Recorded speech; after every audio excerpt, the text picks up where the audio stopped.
வாங்க குழந்தைகளா, இன்னைக்கு என்ன பார்க்க போகிறோன்னா, காட்டுக்கே ராஜாவான சிங்கமும் புத்திசாலியான முயல் கதையும் பார்க்கலாமா? காட்டுக்கே ராஜாவான அந்த சிங்கம் ஒவ்வொரு விலங்கையும் வேட்டையாடி வேட்டையாடி சாப்பிடுமா. அதில் காட்டில் இருக்க விலங்குகள்லாம் ரொம்ப பயந்துக்கிட்டே இருக்குமா. என்னைக்கு பார்த்தாலும் தினமும் இந்த சிங்கம் நம்மளை வேட்டையாடி வேட்டையாடி சாப்பிடுதே அப்படின்ட்டு.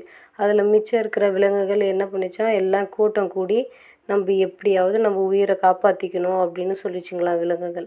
அந்த கூட்டத்தில் இருக்க ஓநாய் என்ன சொல்லிச்சான், எப்படியா இருந்தாலும் சிங்கராஜா நம்மளை வேட்டையாடி சாப்பிட்ருவாரு, அதனால் நம்ம உயிர் என்றைக்கா இருந்தாலும் போயிடும்.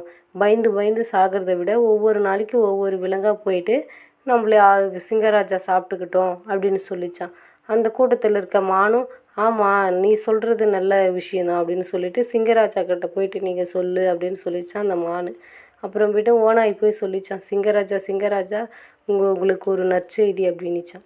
அதுக்கு என்ன அப்படின்னு கர்வமாக கேட்டுச்சான் அந்த சிங்கராஜா.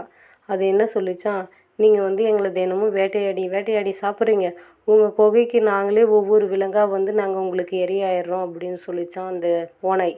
அதுக்கு சிங்கராஜா சொல்லிச்சான், நீங்கள் தினமும் வந்துடணும், கால தாமதம் ஆகவே கூடாது அப்படின்னு சொல்லிச்சான்.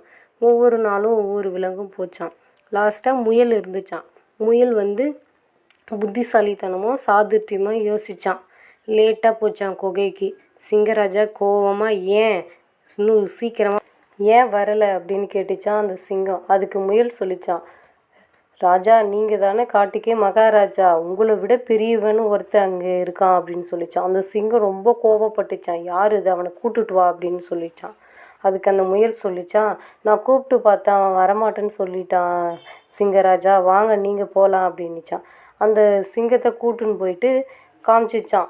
அந்த கிணத்து மேலே ஏறி அதனுடைய முகமே அந்த தண்ணியில் தெரியவே கோபமாக பார்த்துச்சான் பாரு. அப்படியே அந்த கிணத்துள்ள குதிச்சிச்சான் அந்த சிங்கம். அந்த சிங்கம் குதித்ததும் அது கொஞ்சம் நேரம் இருந்தால் அதிலே முழுகி இறந்துடுச்சு. அதனுடைய உடல் பலம் மட்டும் இருந்தால் பத்தாது, புத்திசாலித்தனமாகவும் இருக்கணும்.